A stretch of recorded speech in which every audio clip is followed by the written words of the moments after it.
Bismillahirrahmanirrahim. Urmatlı Müslüman mütehanlar, bugün bizler menen Kurayş suresini to'g'ri o'qiganda o'rganamiz. Anda biz başlayız. A'udhu billahi mineşşeytanirracim.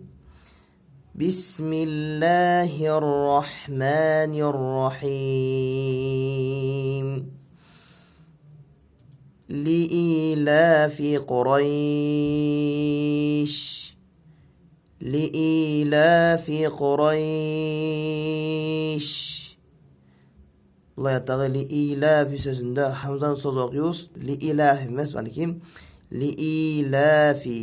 Li'ilafi Qurayş. Kingi ayet. İlafihim rihleteşşitâi ve's-sayf. إيلافهم رحلة الشتاء والصيف. Burada dağı ilafihim sözünde dağı hamzanın söz okuyoruz. İlafihim emes balkim ilafihim. Kingi ayet. فَلْيَعْبُدُوا رَبَّ هَذَا الْبَيْتِ. فَلْيَعْبُدُوا رَبَّ هَذَا الْبَيْتِ. Burada فَلْيَعْبُدُوا sözündeki ayında tak cana öz oruna çağırıyoruz. فَلْيَعْبُدُوا mesbali kim? فَلْيَعْبُدُوا.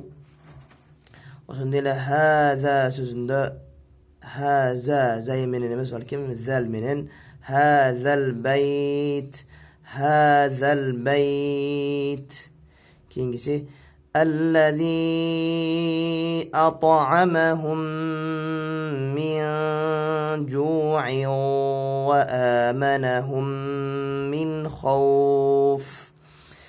الذي أطعمهم من جوع وآمنهم من خوف.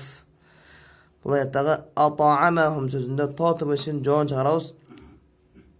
Ata'amahum mesbalikim ata'amahum. O şunda ile tatım içinden kinki ayında hamza almıştırmasından ayn menen ata'amahum diye okuyoruz. Allah Teala var oza bu qatalardan saqlanıp Kur'an-ı Kerim'de en to'g'ri jana en yaxshi o'qib, boshqalarga dağı jetkirүүгө jardam bersin.